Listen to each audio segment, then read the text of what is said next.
El poder del Espíritu Santo. El poder del Espíritu Santo, Romanos 15:13. El poder es una prerrogativa especial y propia de Dios y sólo de Dios. 2 veces he oído esto, que de Dios es el poder. Dios es Dios y el poder le pertenece. Aunque delegue una porción de él a sus criaturas, sigue siendo su poder.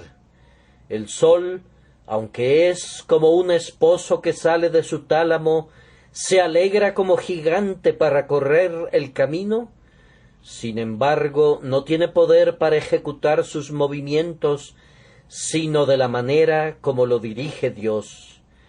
Las estrellas, aunque viajan en sus órbitas y nada las puede detener, no tienen ni poder ni fuerza excepto el que Dios les otorga diariamente. El alto arcángel, junto a su trono, que brilla más que un cometa resplandeciente, aunque es uno de aquellos que destacan en fuerza y que escucha la voz de los mandamientos de Dios, sin embargo no tiene sino el poder que su Creador le da. En cuanto a Leviatán, que en pos de sí hace resplandecer la senda, que parece que el abismo es cano, y Behemoth, que se bebe de un trago el Jordán, y se jacta de poder chupar ríos enteros. Esas criaturas majestuosas que se encuentran sobre la tierra, deben su fortaleza a Él, que formó sus huesos de acero y sus miembros como barras de hierro. Y cuando pensamos en el hombre, si tiene fuerza o poder, todo eso es tan poco e insignificante que apenas si lo podemos considerar. Sí, cuando está en su punto más grande, cuando empuña su cetro, cuando está al mando de sus ejércitos, cuando gobierna naciones, aun así el poder le pertenece a Dios. Y es verdad, 2 veces he oído esto, que de Dios es el poder. Esta prerrogativa exclusiva de Dios se encuentra en cada una de las 3 personas de la gloriosa Trinidad. El Padre tiene poder, pues por su palabra fueron hechos los cielos y todo lo que contienen. Por su fuerza todas las cosas se mantienen y por él cumplen con su destino. El Hijo tiene poder, pues como su Padre, él es el creador de todas las cosas. Sin él no fue hecho nada de lo que ha sido hecho, y en él todas las cosas subsisten. Y el Espíritu Santo tiene poder. Hoy voy a hablar acerca del poder del Espíritu Santo. Espero que puedan tener ustedes una ejemplificación práctica de ese atributo en sus propios corazones, cuando sientan que la influencia del Espíritu Santo está siendo derramada en mí y que estoy comunicando las palabras del Dios viviente a las almas de ustedes, y que esa influencia les sea otorgada también a ustedes, y que sientan sus efectos en sus propios espíritus. Consideraremos el poder del Espíritu Santo de 3 maneras en este día. Primero, las manifestaciones externas y visibles de ese poder. Segundo, las manifestaciones internas y espirituales de él. Y tercero, las obras futuras y esperadas derivadas de ese poder. Confío que de esta manera el poder del Espíritu se hará presente claramente en las almas de ustedes. Primero, entonces, debemos ver el poder del Espíritu en sus manifestaciones externas y visibles. El poder del Espíritu no ha estado inactivo, ha estado trabajando. Mucho ha sido hecho ya por el Espíritu de Dios, más de lo que pudiera haber sido logrado por ningún ser, excepto el infinito, eterno, todopoderoso Jehová, de quien el Espíritu Santo es una persona. Hay 4 obras que son los signos externos y manifiestos del poder del Espíritu: las obras de creación, obras de resurrección, obras de testimonio y las obras de gracia. De cada una de estas obras hablaré brevemente. Primero, el Espíritu ha manifestado la omnipotencia de su poder en las obras de la creación, pues aunque no se menciona frecuentemente en la Escritura, sin embargo, algunas veces la creación es atribuida al Espíritu Santo, así como también al Padre y al Hijo. La creación de los cielos se nos dice que es la obra del Espíritu de Dios. Esto lo verán de inmediato en las Sagradas Escrituras. Job 26:13. Su espíritu adornó los cielos, su mano creó la serpiente tortuosa. Se dice que todas las estrellas del cielo fueron colocadas en lo alto por el Espíritu, y una constelación particular llamada la serpiente tortuosa es señalada especialmente como el trabajo de sus manos. Él desata las ligaduras de Orión. Él ata con cadenas las dulces influencias de las Pléyades y guía a la Osa Mayor junto con sus hijos. Él hizo todas esas estrellas que brillan en el cielo. Los cielos fueron adornados por sus manos, y Él formó a la serpiente tortuosa por su poder. Y así también muestra su poder en esos actos continuos de creación que todavía se realizan en el mundo, como el crear al ser humano y a los animales, su nacimiento y generación. Estos también se le asignan al Espíritu Santo. Si ven el Salmo 104, en los versículos 29 y 30, leerán: escondes tu rostro, se turban, les quitas el hálito, dejan de ser y vuelven al polvo. Envías tu espíritu, son creados, y renuevas la faz de la tierra. Así ven ustedes que la creación de todo hombre es la obra del Espíritu, y la creación de toda vida y toda carne. La existencia de este mundo se debe atribuir al poder del Espíritu, así como también el primer adorno de los cielos, o darle forma a la serpiente tortuosa. Y si ven en el primer capítulo del Génesis, allí notarán particularmente explicada esa peculiar obra de poder en el universo que fue llevada a cabo por el Espíritu Santo. Ustedes descubrirán entonces cuál fue su trabajo especial. En el versículo 2 del primer capítulo de Génesis leemos: y la tierra estaba desordenada y vacía, y las tinieblas estaban sobre la faz del abismo, y el Espíritu de Dios se movía sobre la faz de las aguas. No sabemos cuán remoto pueda ser el período de la creación de nuestra tierra, ciertamente muchos millones de años antes del tiempo de Adán.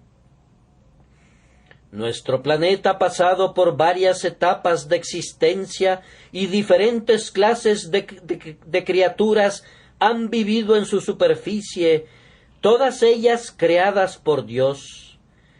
Pero antes que esa era llegara, en la que el ser humano sería su habitante principal y monarca, el Creador entregó el mundo a la confusión.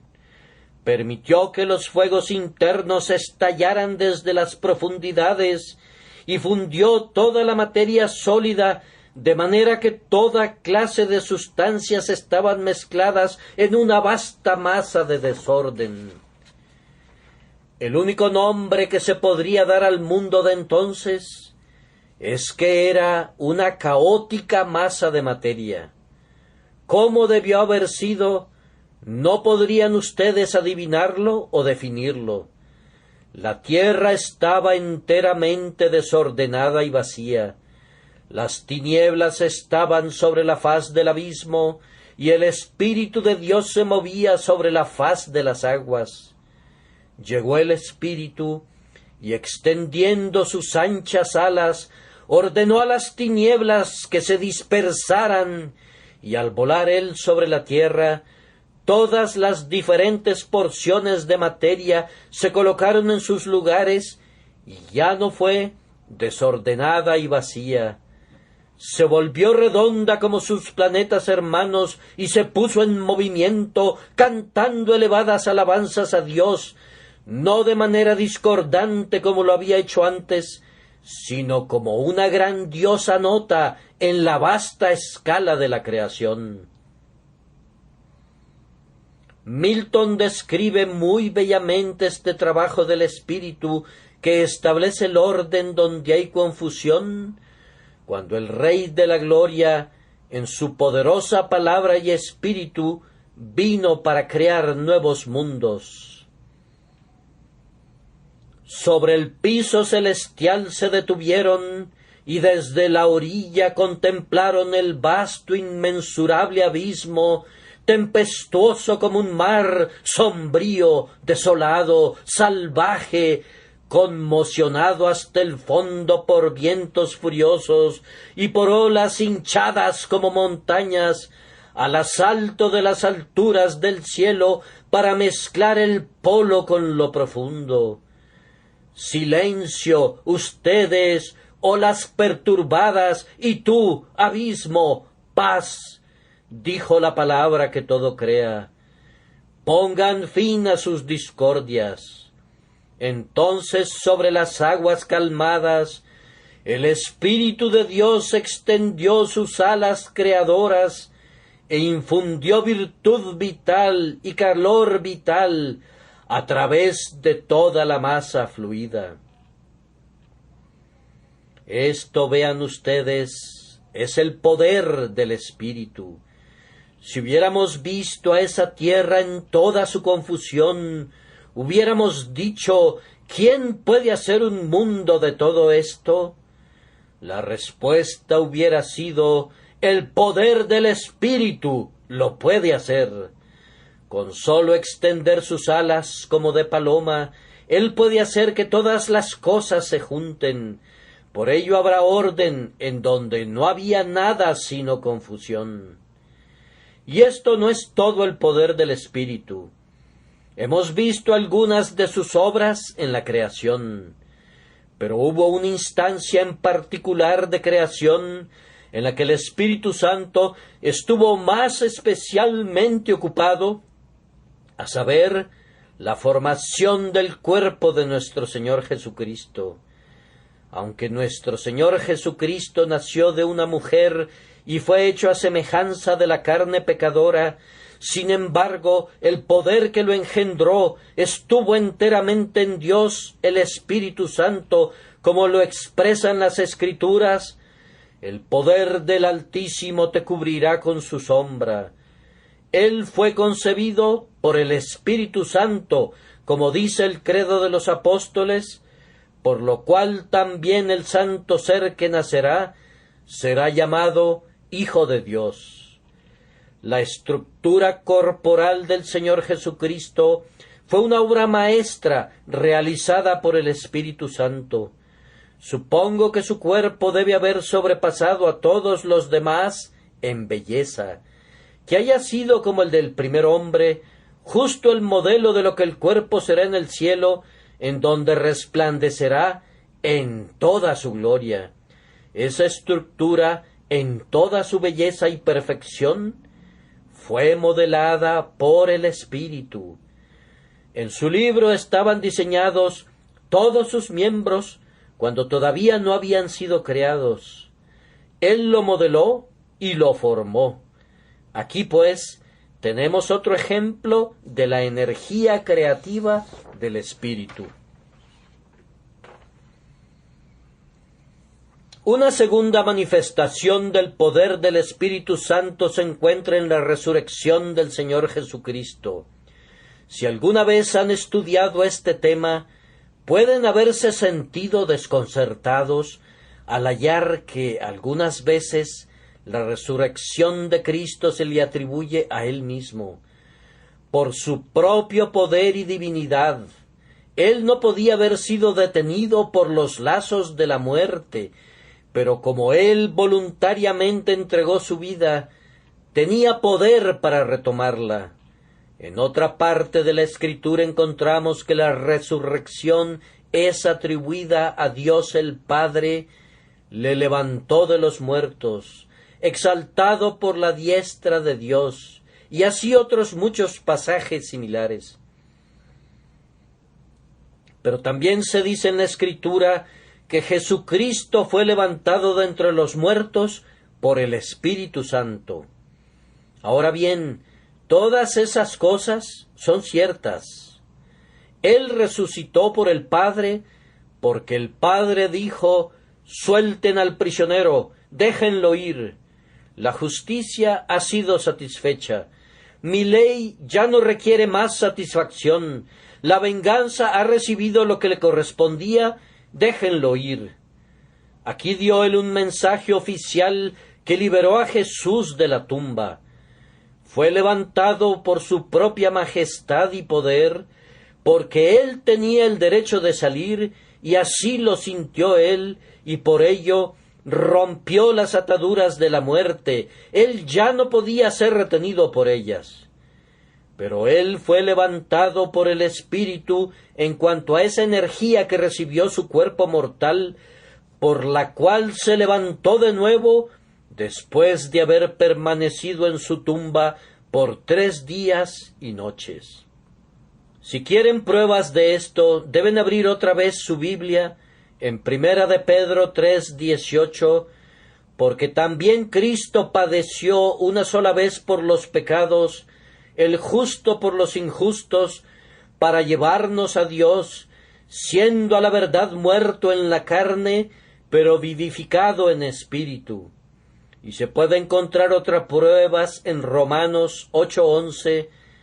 Me gusta citar los textos porque creo que es una gran falla de los cristianos no escudriñar las Escrituras lo suficiente, y yo haré que lo hagan cuando estén aquí, si es que no lo hacen en otros lugares. Y si el Espíritu de aquel que levantó de los muertos a Jesús mora en vosotros, el que levantó de los muertos a Cristo Jesús vivificará también vuestros cuerpos mortales por su Espíritu que mora en vosotros. La resurrección de Cristo, pues, fue efectuada por la agencia del Espíritu, y aquí tenemos una noble ilustración de su omnipotencia. Si hubieran podido entrar, como lo hicieron los ángeles, en la tumba de Jesús y ver su cuerpo durmiente, lo hubieran encontrado frío como cualquier otro cadáver. Si levantaran su mano, se desplomaría a un lado. Si hubieran podido mirar sus ojos, estarían vidriosos, y allí se ve la lanzada mortal que debió acabar con su vida. Vean sus manos, no fluye la sangre, están frías e inmóviles. ¿Puede vivir ese cuerpo? ¿Puede levantarse?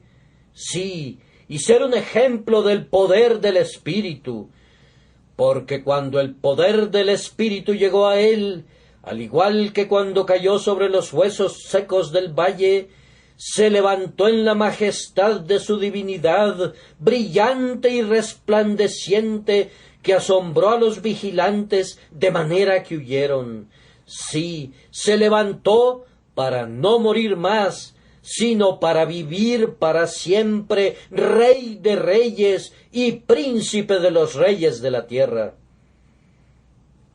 La tercera de las obras del Espíritu Santo que han demostrado su poder de manera maravillosa son las obras de testimonio. Con ello quiero decir las obras que atestiguan. Cuando Jesucristo fue bautizado en el río Jordán, el Espíritu Santo descendió sobre él en forma de paloma y lo proclamó el Hijo amado de Dios. Eso es lo que yo llamo una obra de testimonio. Y cuando después levantó al muerto, cuando sanó al leproso, cuando les habló a las enfermedades y éstas huyeron rápidamente, cuando salieron precipitadamente por millares los demonios de los que estaban poseídos, todo eso se hizo por el poder del Espíritu. El Espíritu habitaba en Jesús sin medida, y por ese poder se obraron todos esos milagros. Estas fueron obras de testimonio. Y cuando Jesús se fue, recordarán ese magistral testimonio del Espíritu que regresó como un poderoso viento estruendoso entre los apóstoles congregados, y se les aparecieron lenguas repartidas como de fuego, asentándose sobre cada uno de ellos, y fueron todos llenos del Espíritu Santo, y comenzaron a hablar en otras lenguas, según como el Espíritu les daba que hablasen. Y cómo también ellos hicieron milagros, cómo predicaban, cómo Pedro resucitó a Dorcas, cómo Pablo sopló la vida en Eutico, cómo se hicieron grandes milagros por los apóstoles, así como lo había hecho su Señor, de manera que se vieron grandes señales y prodigios llevados a cabo por el poder del Espíritu de Dios, y muchos creyeron. Después de eso, ¿quién dudará del poder del Espíritu Santo? Esos miembros de la secta de Socinio que niegan la existencia del Espíritu Santo y su absoluta personalidad, ¿qué van a hacer cuando los atrapemos mostrándoles las obras de creación, de resurrección y de testimonio? Están contradiciendo la Escritura. Pero observen, es una piedra sobre la que si algún hombre cae, saldrá lastimado, pero si cae sobre él, como lo hará si se resiste, lo triturará hasta convertirlo en polvo. El Espíritu Santo tiene poder omnipotente, sí, el poder de Dios, porque Él es Dios. Una vez más, si queremos otro signo externo y visible del poder del Espíritu, podemos mirar a las obras de gracia. Vean una ciudad donde un adivino tiene el poder que ha proclamado él mismo como una gran persona. Un cierto Felipe entra y predica la palabra de Dios, y enseguida Simón el mago pierde su poder, y él mismo busca para sí el poder del Espíritu, imaginando que puede comprarse con dinero. Vean en tiempos modernos un país en donde los habitantes viven en miserables tiendas hechas de paja y se alimentan de reptiles y de otras criaturas semejantes. Obsérvenlos cómo se inclinan ante sus ídolos y cómo adoran a sus falsos dioses y cómo están tan hundidos en la superstición y tan degradados que se llegó a debatir si tenían alma o no. Vean a un Robert Moffat, misionero en Sudáfrica por más de 50 años, que va con la palabra de Dios en su mano, que él mismo tradujo al lenguaje de los bechuanas. Óiganlo predicar con la capacidad de expresión que le da el Espíritu, acompañando esa palabra con poder. Ellos arrojan a un lado sus ídolos, odian y aborrecen sus costumbres anteriores, construyen casas en donde ellos habitan, se visten y ahora tienen una mente recta. Rompen el arco y parten la lanza en pedazos. La gente incivilizada se vuelve civilizada. El salvaje se vuelve educado. El que no sabía nada comienza a leer las Escrituras. De esta manera, por boca de aquellos que fueron salvajes, Dios atestigua el poder de su poderoso Espíritu. Tomen una casa en esta ciudad, y los podríamos llevar a muchas de esas casas. El padre es un borracho, un hombre que vive en una condición desesperada. Véanlo en su locura, y ustedes preferirían encontrarse con un tigre sin cadenas que con un hombre así. Da la impresión que él podría partir a un hombre en pedazos si llegara a ofenderlo. Observen a su esposa.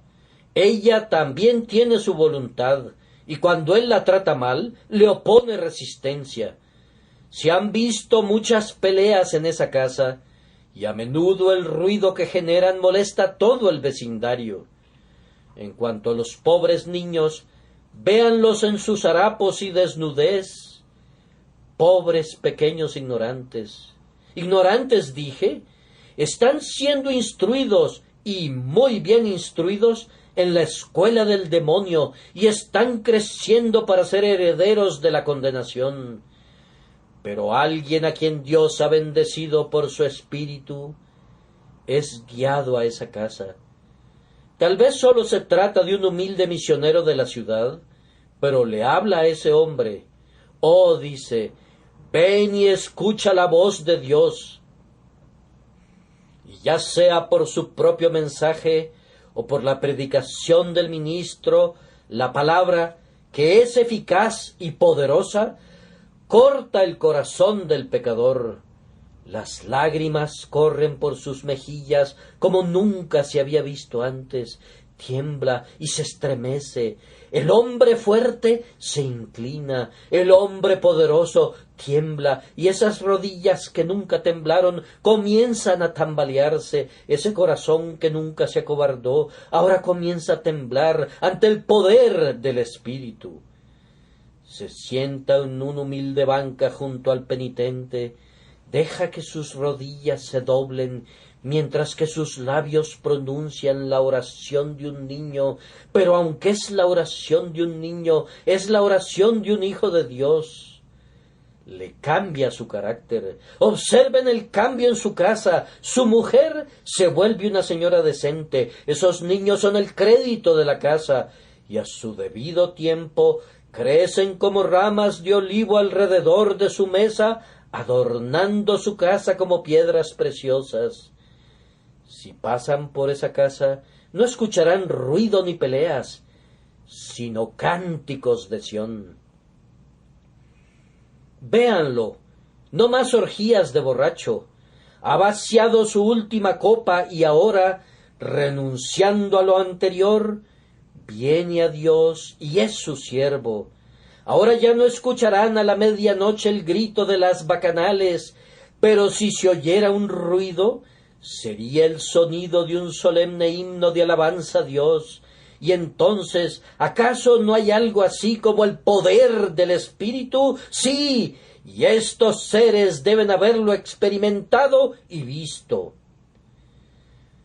Conozco un pueblo que fue una vez el más profano de Inglaterra, un pueblo inundado de borrachos y de libertinos de la peor clase, donde era casi imposible que un viajero honesto se detuviera en una posada sin ser molestado por las blasfemias, un lugar notorio por sus incendiarios y por sus ladrones.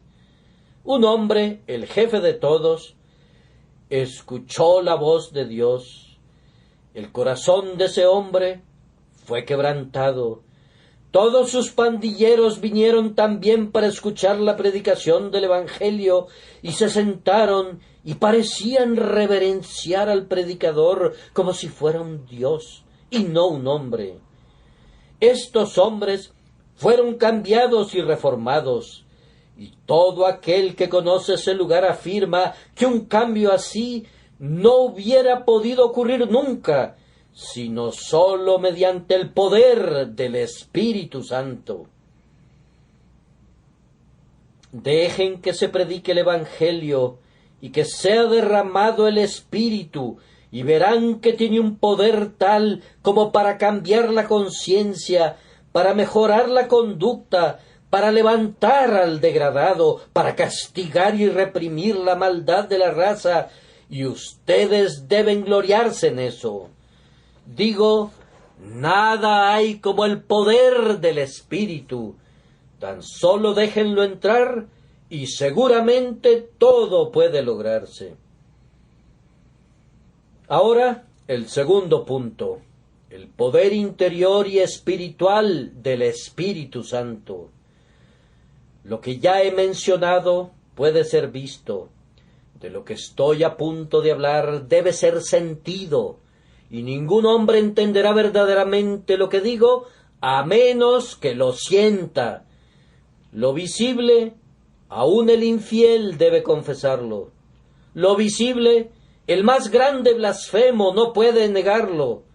Habla la verdad, pero de este poder interior alguien se reirá con entusiasmo y otro dirá que no es sino la invención de nuestras fantasías febriles. Sin embargo, tenemos una palabra de testimonio más segura que todo lo que ellos puedan decir. Tenemos un testigo en nuestro interior. Sabemos que es la verdad y no tenemos miedo de hablar del poder interno espiritual del Espíritu Santo. Observemos 2 o 3 cosas en las que el poder interior y espiritual del Espíritu Santo se puede ver muy grandemente y alabarlo. Primero, el Espíritu Santo tiene poder sobre los corazones de los hombres. Ahora bien, los corazones de los hombres son difíciles de impresionar. Si quieres interesarlos en cualquier objeto mundano, lo puedes lograr. Una palabra engañosa puede ganar el corazón de un hombre, un poco de oro puede ganar el corazón de un hombre, un poco de fama y un poco de clamor del aplauso puede ganar el corazón de un hombre, pero no hay ningún ministro que respire que pueda ganar el corazón de un hombre por sí mismo. Puede ganar sus oídos y hacer que lo escuchen. Puede ganar sus ojos y hacer que se fijen en él. Puede ganar la atención, pero el corazón es muy resbaloso. Sí, el corazón es un pez que no se deja atrapar por los pescadores del Evangelio.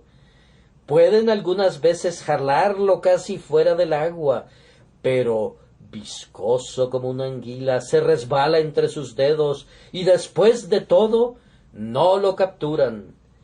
Muchos hombres se han imaginado que han capturado el corazón, pero se han desengañado. Se necesita un hábil cazador para atrapar al ciervo en las montañas. Es demasiado rápido para que el pie humano pueda acercársele.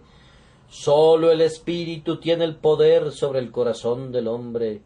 ¿Alguna vez han probado ustedes su poder en un corazón? Si un hombre piensa que un ministro puede convertir el alma, me gustaría que lo intentara. Déjenlo que vaya y sea un maestro de la escuela dominical.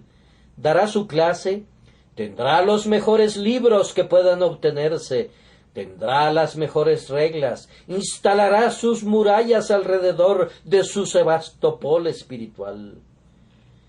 Tomará al mejor muchacho de su clase, y mucho me equivoco si ese muchacho no estará cansado en una semana. Déjenlo que pase 4 o 5 domingos intentándolo, pero luego dirá, este muchacho es incorregible. Déjenlo intentar con otro, y tendrá que intentar con otro y otro y otro antes de que pueda ser capaz de convertir a uno. Pronto se dará cuenta que no con ejército ni con fuerza, sino con mi espíritu, ha dicho Jehová de los ejércitos. ¿Puede convertir un ministro? ¿Puede tocar el corazón? David dijo, se engrosó el corazón de ellos como sebo. Sí, Eso es completamente cierto, y no podemos atravesar tanta grasa. Nuestra espada no puede llegar al corazón, porque está recubierto de tal cantidad de grasa, es más duro que una rueda de molino. Más de una buena espada vieja de Jerusalén ha perdido su filo contra un corazón duro. Una pieza del verdadero acero que Dios ha puesto en las manos de sus siervos ha perdido su filo al ser apuntada contra el corazón de un pecador. No podemos llegar al alma, pero el Espíritu Santo puede. Mi amado metió su mano por la ventanilla y mi corazón se conmovió dentro de mí. Él puede dar un sentido del perdón comprado con la sangre que puede disolver a un corazón de piedra. Él puede hablar con esa voz que despierta a los muertos y que ordena levantarse al pecador y que hace que la conciencia culpable tema la muerte que nunca muere. Él puede hacer que se oigan los truenos del Sinaí. Sí, Él puede hacer que los dulces susurros del Calvario entren en el alma. Él tiene el poder sobre el corazón del hombre, y la prueba gloriosa de la omnipotencia del Espíritu es que Él tiene dominio sobre el corazón. Pero hay una cosa más terca que el corazón, es la voluntad. Mi señor obstinado, como Bunyan la llama en su libro La Guerra Santa, es un individuo que no puede ser fácilmente doblegado. La voluntad, especialmente en algunos hombres, es una cosa muy terca, y en todos los hombres, si la voluntad es movida a oponerse, no hay nada que se pueda hacer con ellos. Alguien cree en el libre albedrío. Muchos sueñan con el libre albedrío. El libre albedrío. ¿Dónde se puede encontrar eso? Una vez hubo libre albedrío en el paraíso, y un terrible caos generó allí el libre albedrío, porque echó a perder todo el paraíso y arrojó a Adán fuera del huerto. Una vez hubo libre albedrío en el cielo, pero arrojó fuera al glorioso arcángel, y una tercera parte de las estrellas del cielo cayó en el abismo. Yo no quiero tener nada que ver con el libre albedrío, pero trataré de ver si tengo libre albedrío dentro de mí, y encuentro que lo tengo. Verdadero libre albedrío para el mal, pero muy pobre albedrío para lo que es bueno. Suficiente libre albedrío cuando peco, pero cuando quiero hacer el bien, el mal está presente en mí, y cómo hacer lo que quisiera, no lo puedo descubrir. Sin embargo, algunos presumen de libre albedrío. Me pregunto si aquellos que creen en él tienen algún poder mayor sobre las voluntades de las personas del que yo tengo. Yo sé que yo no tengo ninguno. Encuentro que el viejo proverbio es muy cierto: un hombre puede llevar un caballo al agua, pero 100 hombres no pueden hacer que beba. Encuentro que yo puedo llevar a todos ustedes al agua, y a muchos más de los que pueden caber en esta capilla, pero yo no los puedo hacer beber, y no creo que ni 100 ministros puedan hacerlos beber a ustedes. He leído a Rowland Hill, Whitefield y otros muchos para ver qué hicieron ellos, pero no puedo descubrir un plan para cambiar las voluntades de ustedes. No puedo persuadirlos, y ustedes no cederán de ninguna manera. No creo que ningún hombre tenga poder sobre la voluntad de su compañero, pero el Espíritu de Dios sí lo tiene.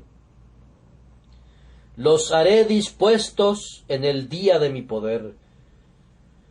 hace que el pecador que no tiene voluntad quiera de tal manera que va impetuosamente tras el Evangelio.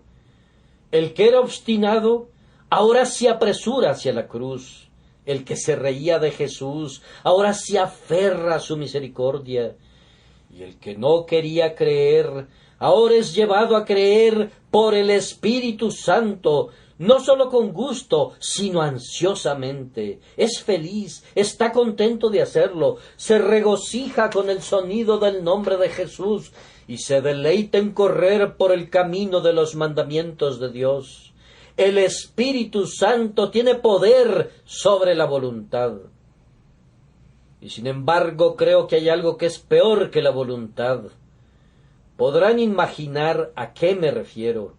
La voluntad es algo más difícil de doblegar que el corazón. Pero hay una cosa que excede a la voluntad en su maldad, y es la imaginación. Espero que mi voluntad esté dirigida por la gracia divina, pero me temo que en ocasiones mi imaginación no lo está. Aquellos que tienen mucha imaginación saben qué cosa tan difícil es de controlar. No la pueden refrenar, romperá las riendas, nunca serán capaces de dominarla. La imaginación a veces volará hacia Dios con tal poder que las alas del águila no pueden igualarla. A veces tiene tal poder que casi puede ver al rey en su belleza y la tierra distante. En lo que a mí respecta, mi imaginación me lleva a veces sobre las puertas de hierro, a través de ese infinito desconocido, hasta las propias puertas de perlas, y descubrir al bendito glorificado.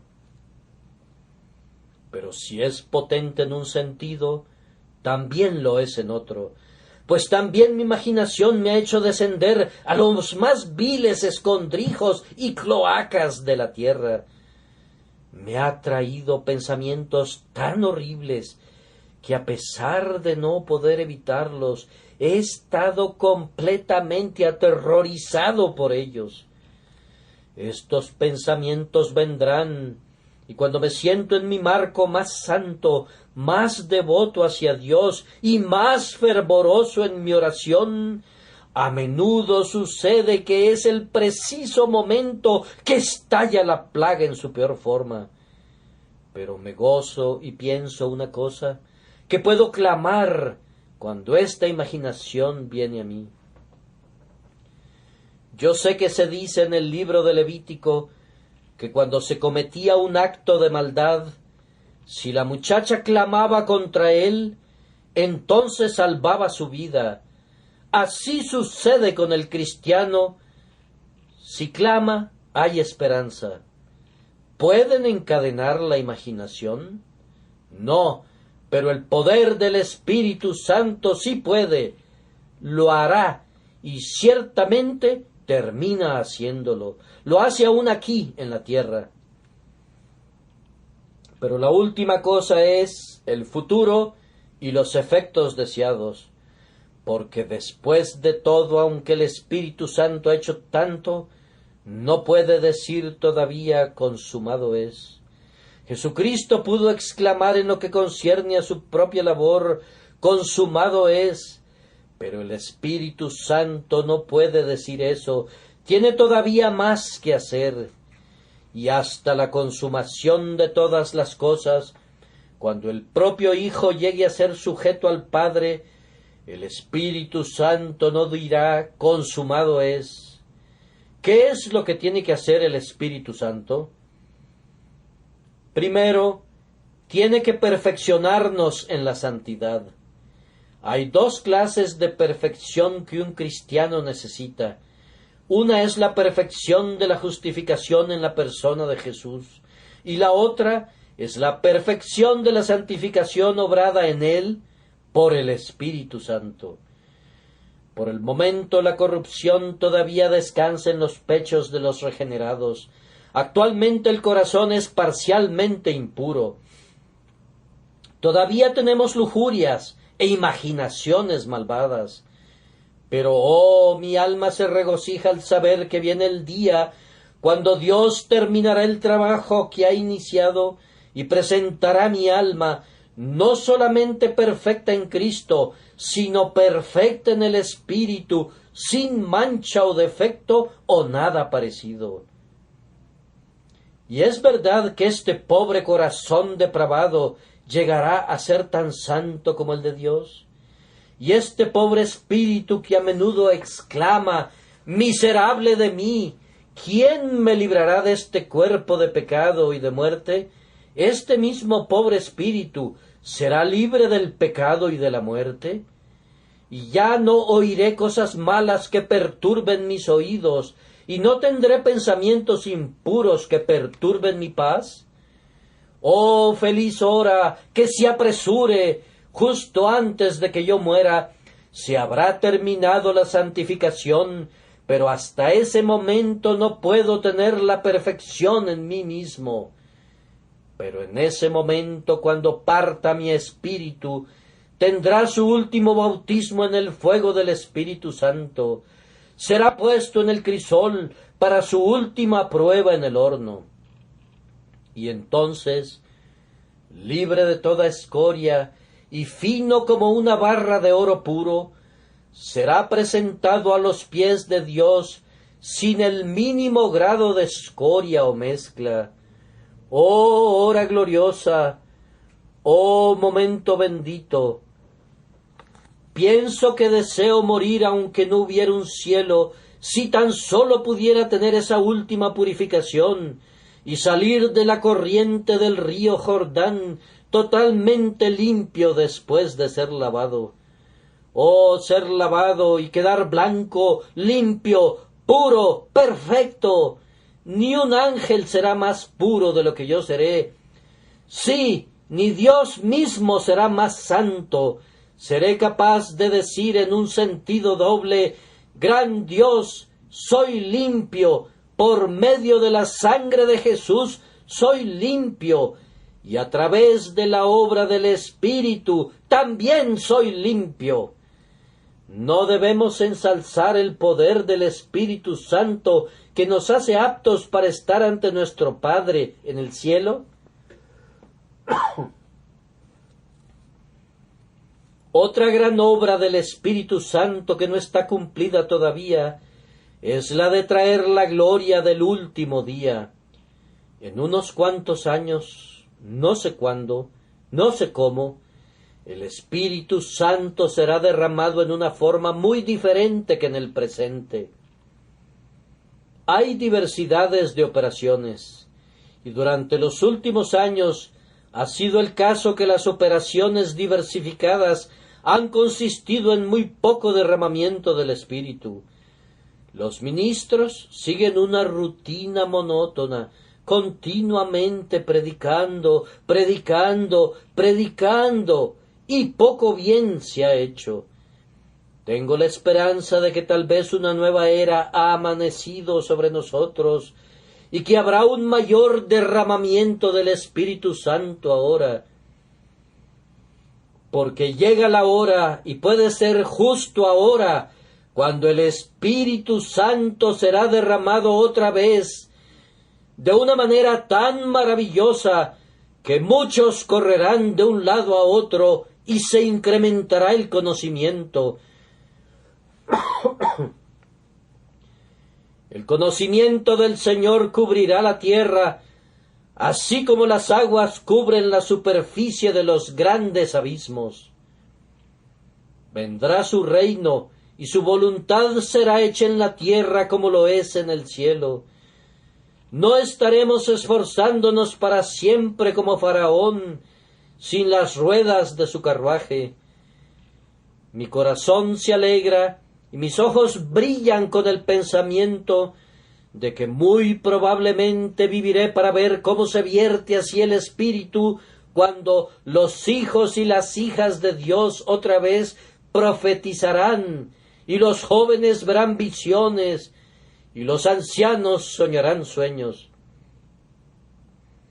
Tal vez no habrá dones milagrosos, porque no serán requeridos, pero sin embargo habrá tal cantidad milagrosa de santidad, tal extraordinario fervor de oración, tal real comunión con Dios y tanta religión vital y tanta difusión de las doctrinas de la cruz, que todo mundo verá que verdaderamente el Espíritu es derramado como agua y las lluvias descienden de arriba. Oremos por eso, laboremos continuamente por eso y busquemos lo de Dios. Otra obra más del Espíritu que manifestará de manera especial su poder será la resurrección general. Tenemos razón para creer por la Escritura que la resurrección de los muertos, aunque será efectuada por la voz de Dios y de su palabra, el Hijo, también será efectuada por el Espíritu. Ese mismo poder que levantó a Jesucristo de entre los muertos, también vivificará los cuerpos mortales. El poder de la resurrección es tal vez una de las mejores pruebas de las obras del Espíritu. Ah, mis amigos, si pudiéramos desprender el manto de esta tierra por un momento, si el verde césped pudiera cortarse y pudiéramos ver 2 metros abajo en sus profundidades, ¿qué mundo aparecería? ¿Qué veríamos? Huesos, esqueletos, podredumbre, gusanos, corrupción. Y ustedes dirían, ¿vivirán estos huesos secos? ¿Se pueden levantar? Sí, en un momento, en un abrir y cerrar de ojos, a la final trompeta, los muertos serán resucitados. Él habla, están vivos. Véanlos dispersos, el hueso se junta con su hueso. Véanlos desnudos, la carne los recubre nuevamente. Véanlos aún sin vida. Ven de los 4 vientos, oh aliento, y sopla sobre estos muertos. Cuando el viento del Espíritu Santo viene, ellos viven y estarán de pie como un gran ejército. Así he intentado hablarles del poder del Espíritu y confío que se los he podido mostrar.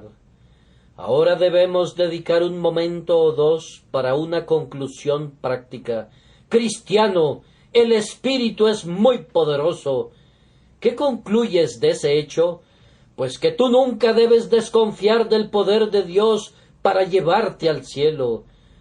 Oh, qué dulce verso es ese que impresionó mi alma el día de ayer. Su probado brazo todopoderoso está levantado para tu defensa. ¿Dónde está el poder que pueda alcanzarte en tu refugio o que pueda arrancarte de allí? El poder del Espíritu Santo es tu baluarte y toda su omnipotencia te defiende. ¿Pueden conquistar tus enemigos a la omnipotencia? Entonces pueden conquistarte.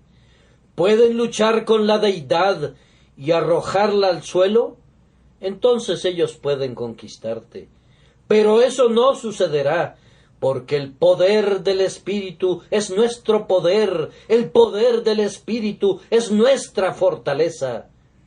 Y una vez más, cristianos, si este es el poder del Espíritu, ¿por qué habrían de dudar de algo? Allí está tu hijo, allí está tu esposa por la que has suplicado con tanta frecuencia. No dudes del poder del Espíritu. Aunque tardare, espéralo, porque sin duda vendrá, no tardará.